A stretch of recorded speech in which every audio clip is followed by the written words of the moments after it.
What are some of the personal things that you had to work on? Well, I realised I was racist. We are represented. We are represented.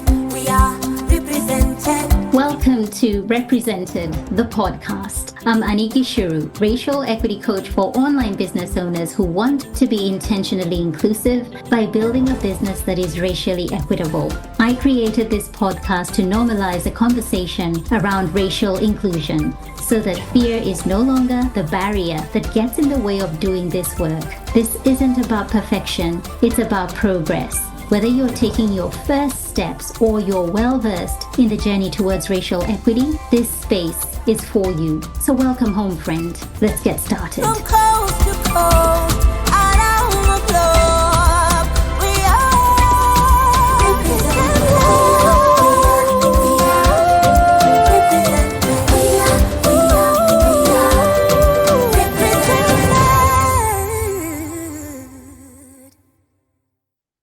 If you do not know Julie Parker, you are about to find out. She is somebody that I would describe, in my own opinion, being a titan, a giant in the coaching industry. And I do not say that lightly.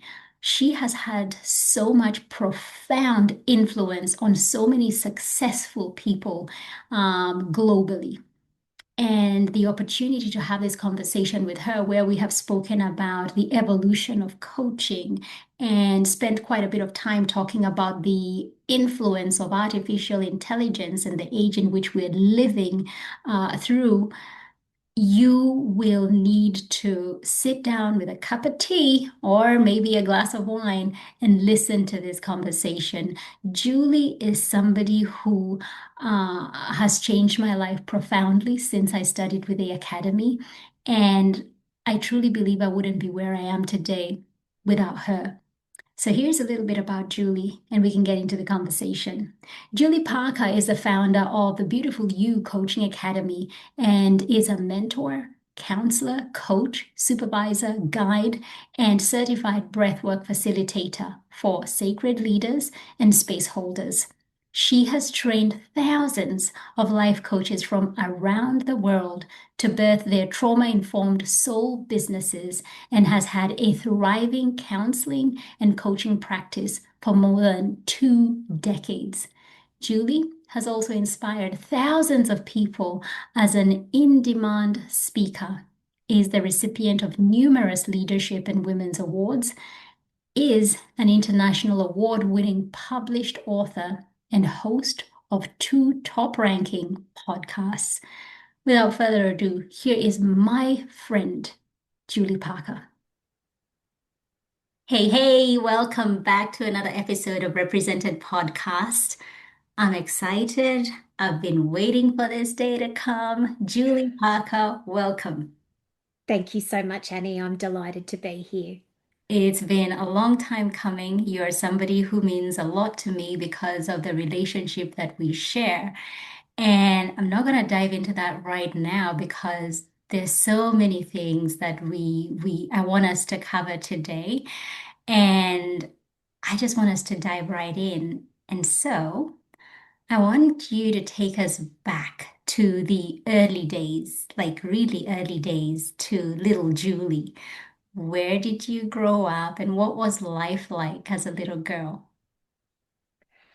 I was born in a big city, Melbourne, Australia, Annie, but really, I think my childhood mostly began and definitely expanded when, at the age of 4, after my parents divorced, my mother returned home to live with her parents, my grandparents, on our family farm. And I lived there in a multi-generational family with my mum, 2 grandparents, an uncle, and also a cousin. Very communal, community, intergenerational, expanded family living from that time until I was a young adult and moved away to university when I was 18.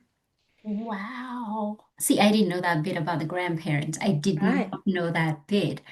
And what I'm curious to know, Julie, is how did you end up selecting to do social work? Was it something to do with your upbringing, any lived experiences that drew you towards wanting to work with people, their emotions, their needs? Well, yes, there was elements, I think, of that everywhere. In particular, growing up in quite a matriarchal focused family. There's a lot of women in our family, a lot of girls and women. It just seems to be the way uh, in in our different lineages. And all of those women were examples to me, aunts, grandmother, mother, of being in service in varying different ways. We have always been tenders of the land through farming, gardening, things like that, and then very human centric in the work that we've done in the world. It wasn't a direct path though, Annie, because growing up in this rural community, I went to a very, very small public primary school and high school. There were 14 of us in our graduating class in year 12. And this meant the influences that I had around me to explore the potential of a lot of things. And you've got to remember, this is back in the late 1980s, 1990. So we're talking about a long time ago. Teaching, nursing, that was really about it. Yeah. And so when I first went to university, I did an undergraduate degree in literature and history, believing that I was going to become a teacher Right. because I had a passion for young people. But as one grows up and moves away from family and Yes. begins to expand into adulthood, you start to have different thoughts and feelings about yourself and your capacity and what you want to do in the world. And I realized that that was not necessarily going to be enough for what I really wanted to do. And that's when I finished that degree, but and instead of going on to teaching, I moved into studying social work. And that was absolutely the right decision for me. Wow. And so when you were in uni, that's when you got exposed to people from different ethnicities, because I believe growing up, you were in a very white environment. I would say it was more than very white. Annie, I would say that it was all white. Wow.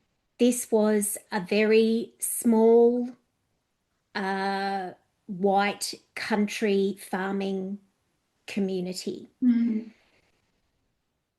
that there were no people of color. There were certainly no black people. Uh, it was, you are 100% correct.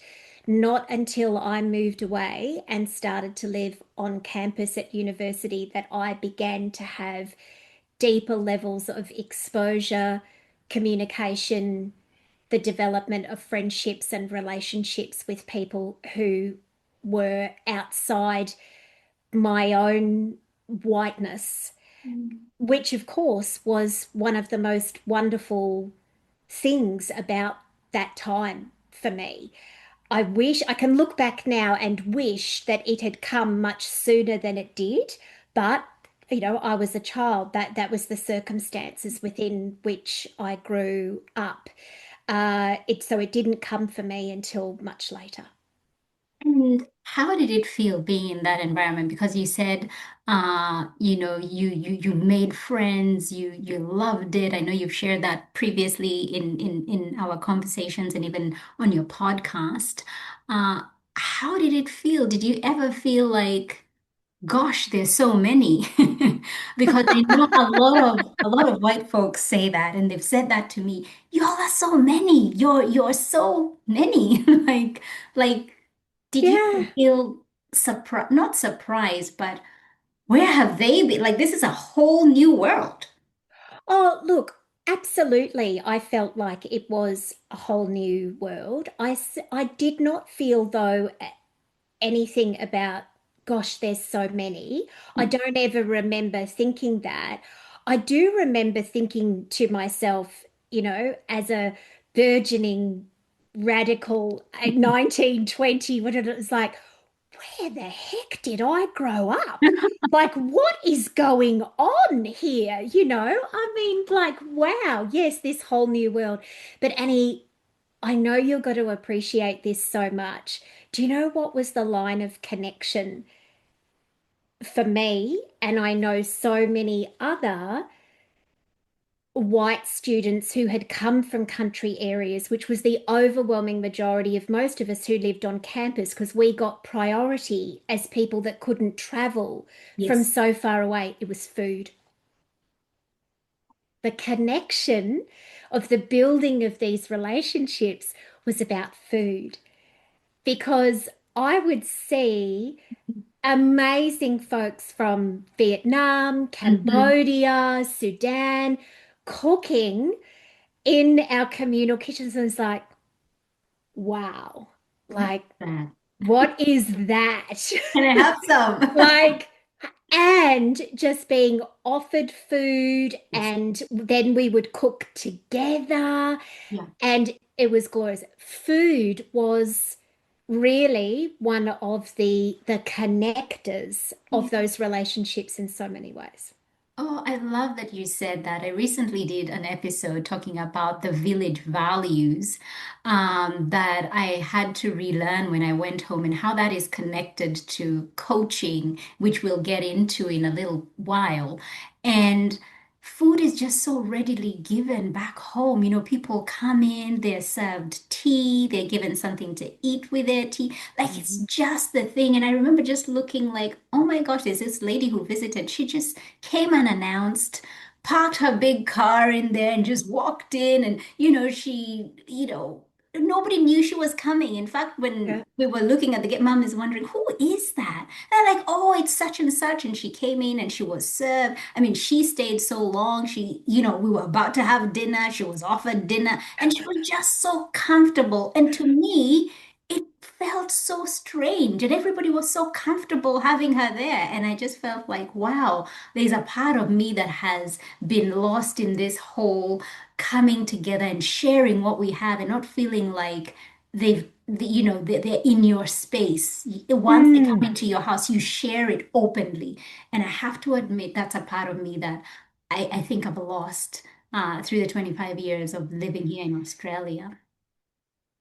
I think many of us have lost that, because just even through modern living, but I think it's amplified in a country that's very westernized, Mm, very, very white with colonial roots, mm, because we mm. shifted from that village community style of living so many years ago, of which I think many of us now are coming to understand is not basic and archaic, but in fact has so many beautiful aspects to it that many of us are longing for: connection to land, nature, Yes. openness, the sharing of child duties, caring for each other, the Mm. village oracle that we go to for tending, all Mhm. of those sorts of things. And that was lost to so many of us through the Yes. Industrial Revolution, Mm. and then and capitalism, and the pushing into the nuclear singular family with the Family. closed front door Oh, that we are all so much more a part of, yeah. realistically these days. Yeah. So Absolutely. And yeah. we've been impacted more and more, and we'll get to talk about, the impact of artificial intelligence and that loss of that human connection. But Mm. going back to your story, and so social work, but then you moved into counseling and then you moved into coaching. How did you make those pivots? Because I know there are people who are listening who sometimes when they start something, they're like, gosh, this is what I've got to be for the rest of my life. How did you make those pivots? Hmm. Well, there are particular focuses that when you study social work that you can undertake. And my particular focus with my study in wanting to work with people deeper was always in the area of mental health and counselling. Other social workers go into research. Others of them go into government departments and management, and some of them specialize in particular things such as domestic violence. And for me, I always wanted to be a psychotherapist. I knew that when I started down that track. And originally, I did look at psychology, Mhm. but it didn't appeal to me as much as social work did, which I felt took a much more holistic view of someone's world and how things such as systems of oppression, their upbringing, I couldn't imagine myself doing, and this is not all, of course, what psychologists do, and I love them. My stepdaughter is one. They do brilliant, amazing work. But I couldn't imagine myself doing diagnoses of people. It just wasn't something that assessments and things like that wasn't my thing. Mhm. Uh, and so that was always my path with social work and all the roles that I had, which were not that many because I was blessed to find a place from the get-go. And I stayed there, my first job for 9 years, almost a decade working Mhm. with young people and families as a counsellor. And that was absolutely wonderful. But 4 years into that 9 year period, I started to also crave a different way of working with people that was just going to offer me a new challenge. And that's when I found coaching. Now, this is almost 25 years ago now, Annie. So we're talking about a long time ago, not quite at the very, very forefront of the profession, but certainly very early in it, where life coaches were not at all common. And I certainly didn't know anyone that was one. But I went to an information evening about one, heard someone talk about it. It was a woman, what it was that she did with her clients. And I was like, this is it. Mhm. This is what I want. And that's when I chose to study and go down that path. Wow. Now, I just want us to shift a little bit, but before we do that shift, you worked with people from, different ethnicities when you were a counselor, and so you were exposed to the things that they were dealing with, right? And the reason why I ask that is because we then move into coaching and you start the Beautiful You Coaching Academy and you find yourself in San Francisco at an inspiration day where you notice within the people who are there, there's only one Black person. And that kind of changes everything as far as your call into DEI work. Can you just share that story with us? Because I think it's a story that deserves to be given time and to be heard, because there's so much to take away from that. Yeah. Well, you really have summed up the basics of what happened there with a little bit of context from behind it. Not that I knew this at the time. But yes, when I first started being a social worker, I was working in an area of Melbourne that had a very high population of people that were at that time known as people who were culturally and linguistically diverse, Mhm. was the term at that time that was used, and also came from a refugee background. There were a lot of migrants and very new arrivals, and I worked with a lot of people in that area. Little did I know at the time, because it wasn't even something I thought about, which is the influence of white supremacy and racism in my life, that I believed that that was only because of that particular geographical area. And even though I did have friends at that time that were people of color, it still felt to me like that was just because of that geographical region I worked in. This, of course, then put blinkers on me. That when a decade later I started the academy, it took that experience of being in that room in America, about 30 people Mhm. in the room, and looking around, realizing that 29 of those people were white, and one of them was a black woman. And I was sitting at the front of the room with two other white women beside me speaking on the panel, and it was a gut punch. And I recognized that I had created that. I was, this room was a problem. And it made me think about that woman that was in that room and contemplating how it must have felt for her, not of course ever being able to know because I never could. And from then on, realizing that somewhere along the line I had lost something, buried something, had terrible blinkers on, Yeah. was deep in some sort of white vortex that I needed to fix.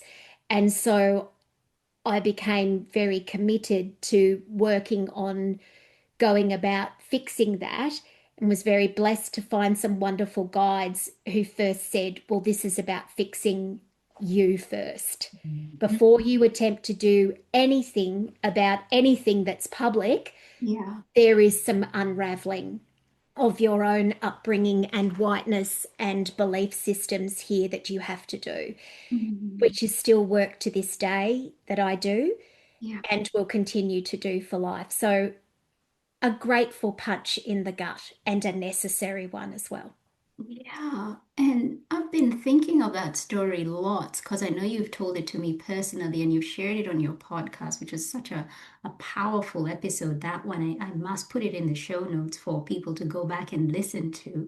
Uh, I've sat with this and I've thought, how come you noticed the black person and you did something about it? And I know this is not an easy question to answer because you can't answer for every white person, but I've often really thought about that story and just how come you chose to do something about it when in fact a majority of people they would notice, but they wouldn't do anything about it. It would be like, oh, it's like they would think it's beyond their ability or their reach or whatever. What was it in you or about you that made you do something? Oh, Annie, I'm not necessarily sure I really know, other than to share what's just coming to me on the surface, and that is that I just knew that it was wrong. Wow. I just looked out and thought, this is this is not right. Mm. We're a global community. Yeah. This is not what this room should look like. Why does it look like this? What has happened here for this to be the case? Uh, and what does this also mean about coaching and the coaching industry? And that was, of course, questions that then came later that I realized that I don't believe it's the right thing to say that the coaching profession and industry is very white. Rather, it's more accurate to say that the whiteness of it and the white centricness of it is amplified because there are lots of wonderful Black and Indigenous and Asian and so many coaches and people working in the personal development industries. We just simply don't know about them because of racial elements that push them to the sides and marginalize in so many different ways, as we know about. It happens in many, many different industries. So I think I just knew that it shouldn't have been that way. And it's like, well, it's up to me because I'm the founder of this academy. The only person that can actually do something about this is me. So if I don't lead it here and get help for myself and what it is that I've created here, then it will remain the same. And I didn't want it to remain the same. Mhm. Wow. And so, Julie, you took it upon yourself to educate yourself. I believe you started looking for social justice educators. Like, how do you begin to do this work? And when you found the people and you got that support, what are some of the personal things that you had to work on? Well, I realized I was racist, but not necessarily in the way that we see some white people deflect or resist or push back or argue against when that's presented to them. I realized that my internalized racism is something that all of us as white people have because of white supremacy. And because I am white, I grew up without even having racial conversations happen around me in a world that centered me and centered people that looked like me. Mhm.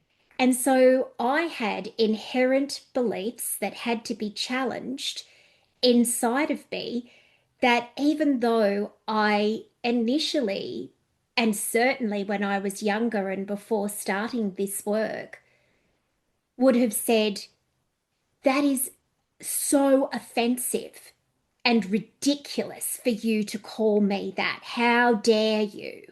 Like, that's the worst thing that anybody, and it's like the wonderful Black educators that I worked with helped me realize, no, this is the truth and we still love you and it's okay.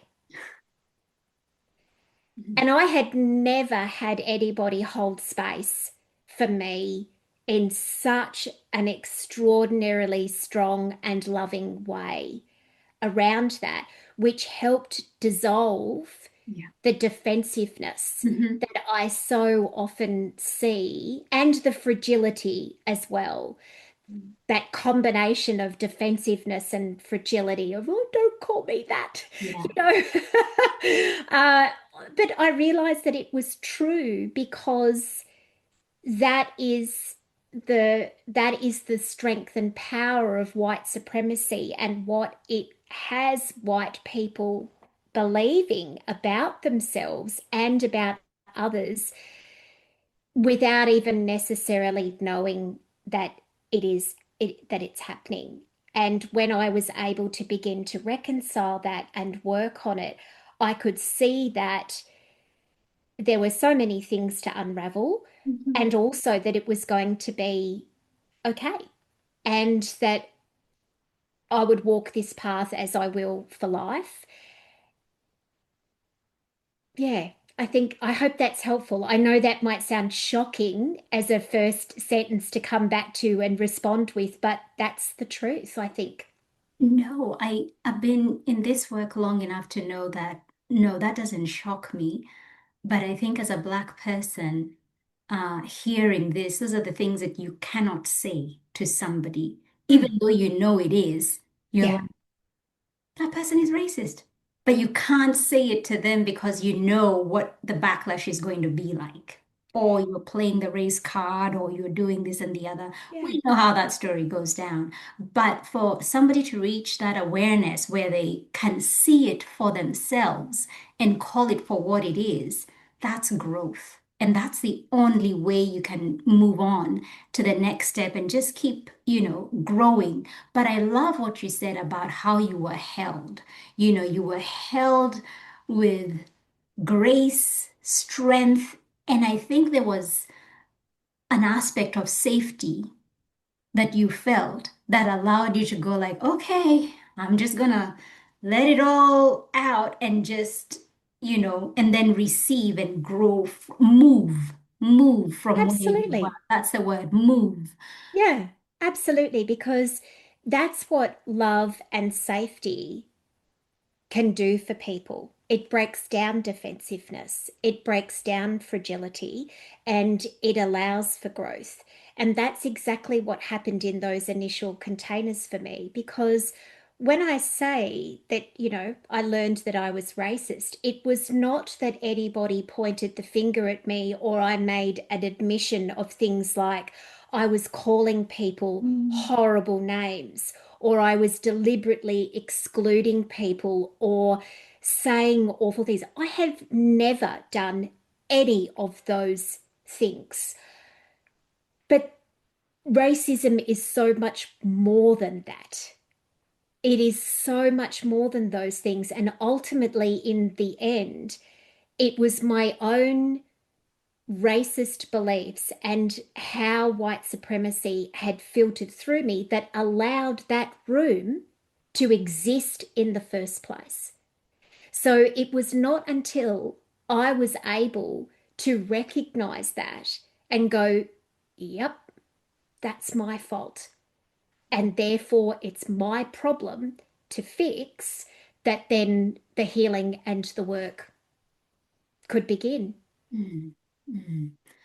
You know, Julie, when it comes to life coaching and the fact that, the wonderful work that you do with the Beautiful You Coaching Academy, there's so many people who have come through, coaches who are in awe of what they've learned in there. For me, looking back, 6 years ago, my biggest learning was that I learned matters to do with social justice in a way that I hadn't before. I knew they existed. I lived in, the identity of being a Black migrant woman. But those were things that stayed silent in me so that I could be able to live in a predominantly white place. But studying with the academy just opened up a whole entire page in a way I hadn't seen it before, permission to speak about these things. And it's what really drew me into the work that I'm doing now as a racial equity coach. And I would love to know, Julie, you've been in this work for a really, really long time, and you've seen coaching evolve. You've seen it shift. You've seen how people market and sell. You've seen people come into the industry who shouldn't be coaches, who shouldn't even be calling themselves coaches, and telling you this life, this dream that, without putting in the work. And more so now, we are in the age of AI. And even before we just touch on I just want you to share the evolution that you've seen within the coaching industry. Well, this is oh gosh, this is huge, Annie. I'm going to try and encapsulate it for you as much as I can when I think about, 2.5 decades. So when I first stepped into the world of coaching, it was incredibly corporate. And that's not necessarily surprising because that's where coaching originally has its origins. Coaching was originally something that was mostly studied and explored by managers in workplaces to essentially get more productivity out of their workers. Okay. How can I help motivate, set goals with, walk beside folks with this? But Mhm. there's an agenda there because that productivity is related not necessarily to the growth of the human, Yeah, it's related to the growth of the business. that's right. Right. So it had a very corporate focus. Mhm. So the biggest shift over time has been how coaching has expanded into areas of life, spirituality, DEI, Mhm. health, wellness, parenting, young people. That's undoubtedly the biggest shift that I've seen. Right. And because if you weren't doing corporate, if you were starting a business as a coach way back when I did it, you were just expected to be a life coach for all issues of all ages. You saw everybody from 18 to 80. There was no ideal client, there was no niching, there was no lane of any sort. That's definitely the biggest shift. The second biggest shift is the number of women and people who identify as non-binary who are now coaches, where originally at the forefront of the industry, it was incredibly male dominated. That is no longer the case. And there's now people of all genders and certainly lots and lots of women Mhm. who are, you know, exploring and doing this wonderful work with people. Yes. And probably the third thing that's been the biggest shift in the industry is the business of coaching as a business Mhm. and the marketing that now exists towards coaches. Yeah. When I first started out, there were no services offered for coaches. You were just a coach that offered coaching That's right. to people, right? Yeah. There was, yes, you might have needed a graphic designer, a web designer, somebody to help you with your tech, but Yes. there was no such thing as coaching with a coach for your business. Yeah. There was no such thing as working with a sales funnel expert or anything like that. That's also been a very big shift in the industry. Mhm. Some of that shift, I think, has been wonderful and is wonderful, and there are many fabulous offerings. There's also significant parts of that that are not amazing and require a lot of media literacy on our behalf. Yeah. Wow, three major shifts. And now we're in another shift where Yes, we are. artificial intelligence is well and truly here. And one of the things I've been talking about a lot has been AI bias. And I really see it being the new era of racism. Racism is a beast that evolves, shape shifts. It has the ability, it is so resilient, it will change and adapt to the ages we are living in. And I Mm. see that now. I see it so clearly through AI bias. And this is work that I've been focusing a lot more on. And I know you have concerns about AI, and you shared that very recently on your Instagram, where you did a video and you were talking about the attributes of AI that are being made to be so human-like that we begin to interact with it like it's another human, but it is not. Please talk to me about that. AI is absolutely, as you say, certainly here in all aspects of our lives and businesses and careers, everything from, parenting to professional careers. And that, of course, includes coaching. One of the things just currently at the moment that I think we have to be really mindful of is the anthropomorphism, such a hard word to say, It is. which is essentially the humanization of things that are not human. This is something that is happening very, very considerably in AI. They're being given names. We're being encouraged to interact with them and share personal details with them. Mhm.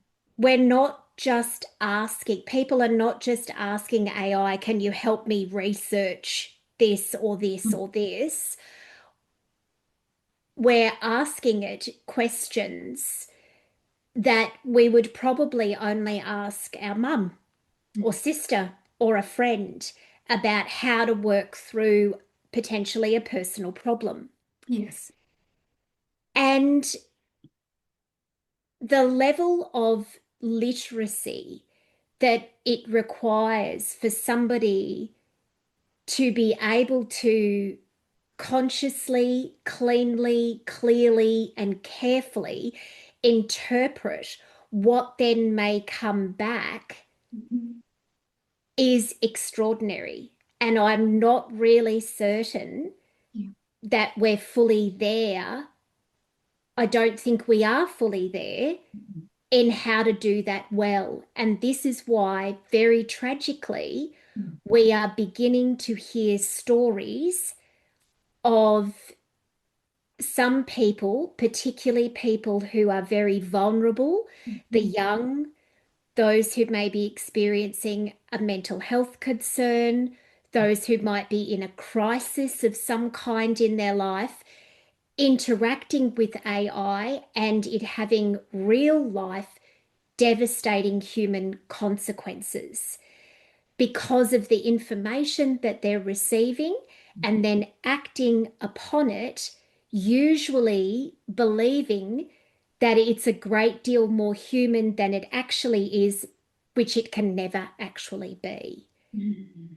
So it's something within the human-centric professions, of which, of course, coaching is, we have to be very mindful of while recognizing and understanding that it's here and we can't bury our head in the sand about that. No, no, we cannot.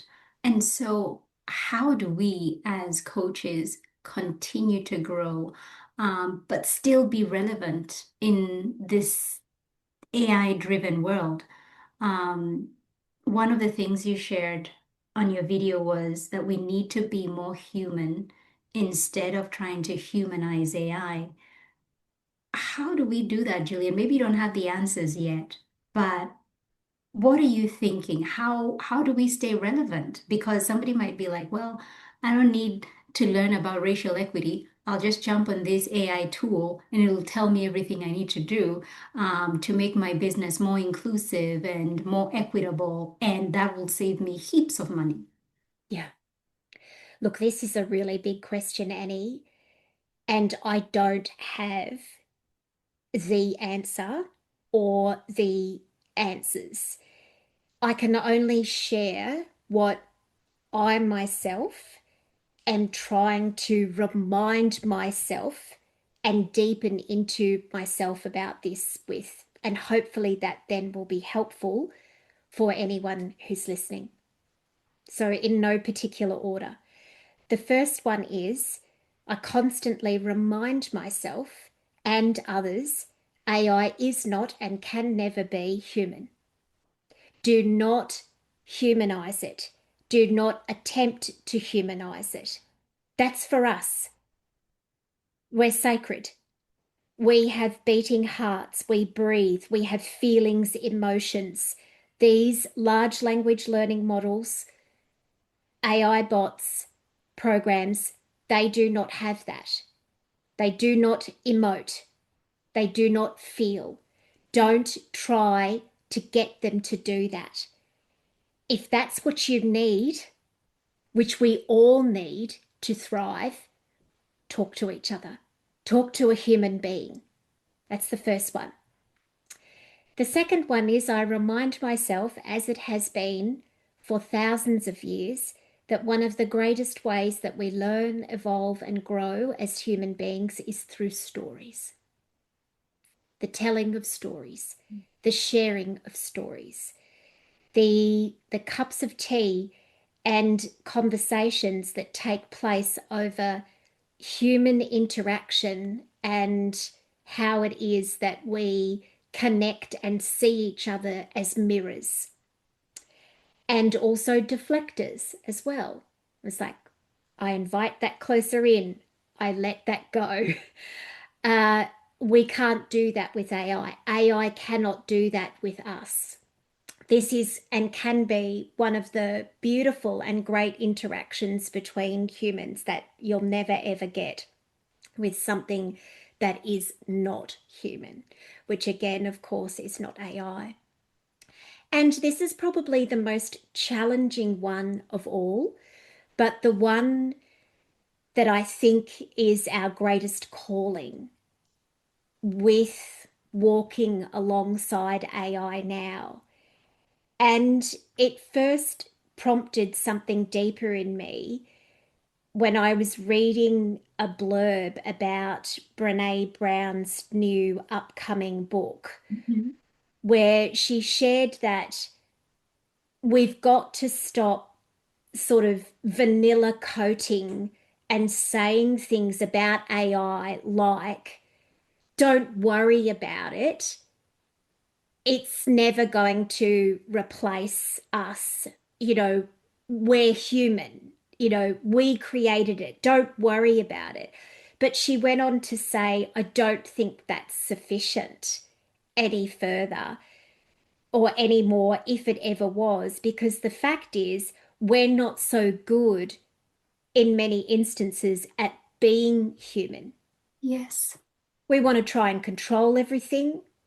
We want to predict outcomes. We don't live well in liminal spaces Mhm. where we don't know answers, where there is a messy middle, where we might be confused or frustrated or sad or upset or dealing with challenging emotions. Mm. And when I read that, I was like, that is 100% true. And that's where the calling is here. Because AI will never be able to touch those things because, of course, it's completely predictive.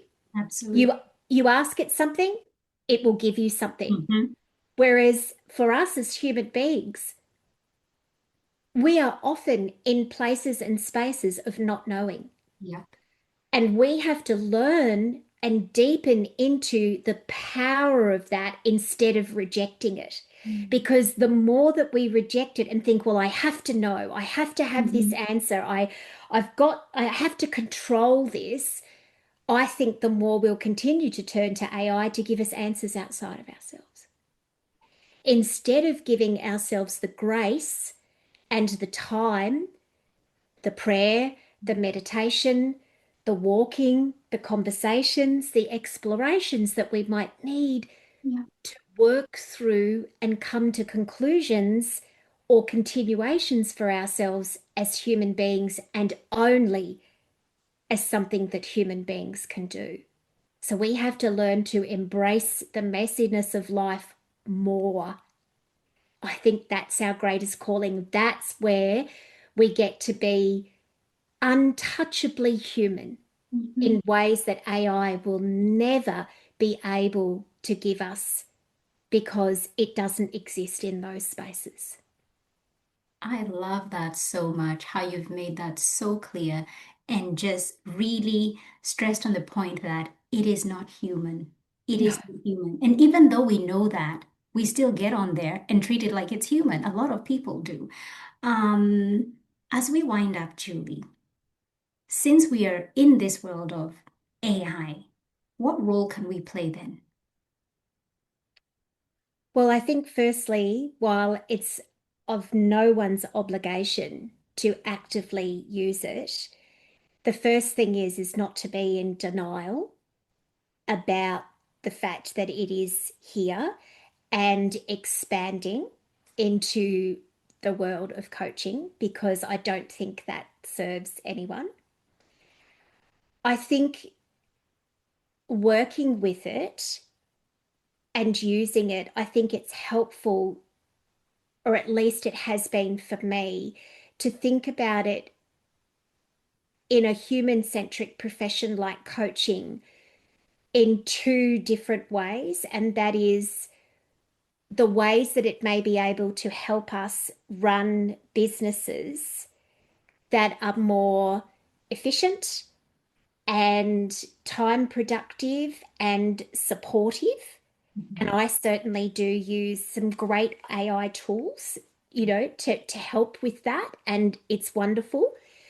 But then secondly, the frontier that I Mhm. think we're all still exploring, expanding, gleaning into is what does it potentially have the capacity for, the meaning for, can do with the human interaction that we have. Yeah. I don't know the answer to that side of things yet because I'm still working through for myself the concerns about the humanization of it. Mm. And so trying to work out how do we not humanize it, but what other parts of it may be helpful here, I don't know. But what I do know is that as it expands and grows, which it certainly looks like it's going to continue doing, if we don't try to influence the creation of these tools as human forward, human centric professionals, Mhm. it will just continue to evolve and grow without us doing that. And that's a problem. Mm. But what our involvement with it looks like, I think is, I don't think anyone necessarily has that question answered just yet. It's something that everybody is potentially still exploring.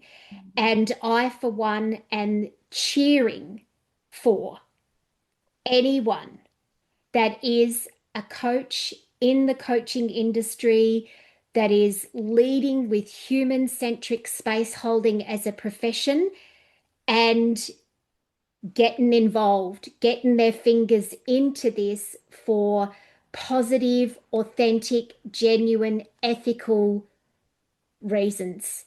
I'm like, talk to me, talk to us, tell us more, because we need those people to be influencing the creation of these large language learning models, these AI bots, these programs. Otherwise, it will just evolve without us, which I think could be a big problem. Mm. So well said. And it just comes back to the village model where we need each other. We need that connection. I think now more than ever, because of how we are so fixed to our devices and AI now, that's an added layer. Almost feels like you don't need people. You have your village in your phone, and that is not true. No, no, it's not true.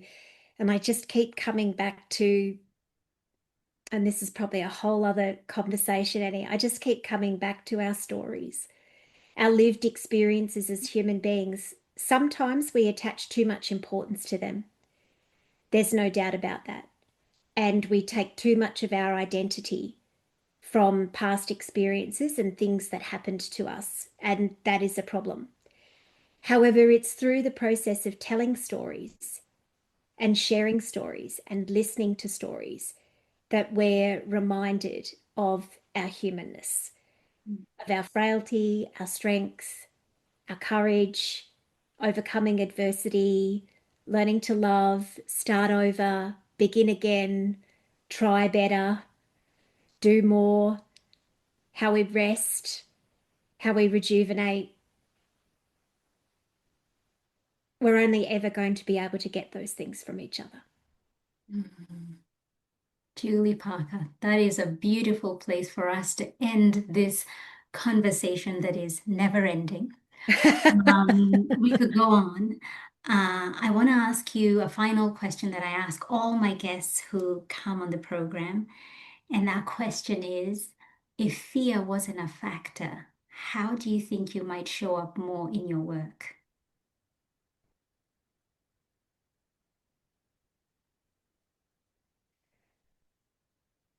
Ooh. And in my relationship with fear is very different now as a 53-year-old woman to what it was even 10 years ago. There is not an enormous amount now that I am necessarily that afraid of when it comes to coaching and this industry. However, in saying that, I still think that there's probably always a bit of wriggle room for, and I know you've seen me do this before, for Julie sometimes to get on her little box and share passionate frustration, shall we say, about certain things that I see happening in our industry that I just hate. And But there is sometimes fear associated with that. Fear of people thinking that I'm being negative, Mm, that I'm jaded, that I'm trying to actually tear someone down, mm. etc. If I wasn't maybe concerned about those things, I might go a little bit harder sometimes.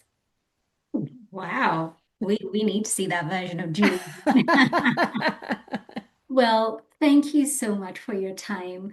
Where can people connect with you? Because I know that probably some people tripping over themselves on their fingers on their phone. Where can I find Julie Parker?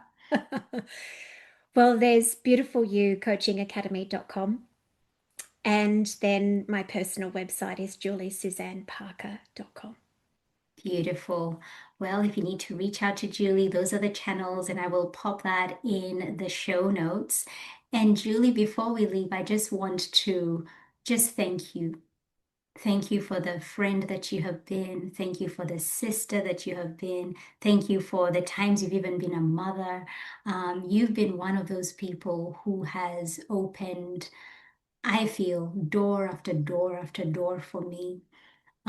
If you're listening, I want you to know that where I am today with the work that I do wouldn't have been possible without somebody like Julie. My dad said something to me when I was back home and we were talking about his friends, and one who was a very dear friend of his who's no longer with us.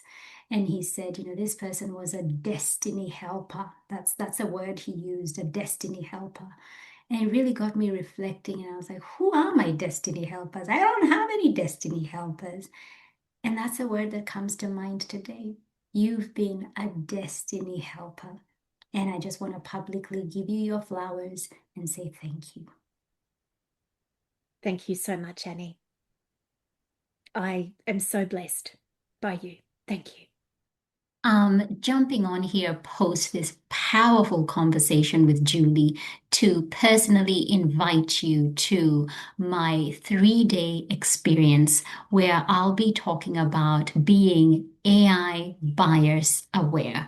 Now, as you know, and as I was speaking with Julie, I shared that I truly believe that we are in a new era of racism whereby AI bias is at play. And if we're not aware of it, then we could miss it and it could seep into our businesses. And so this is a 3-day free event that is a must attend. And if you cannot attend live, there will be replays available for free for a limited period of time. I cannot stress how important it is, especially for us who deem ourselves inclusive, for us who see ourselves as being the people who serve people who come from diverse backgrounds.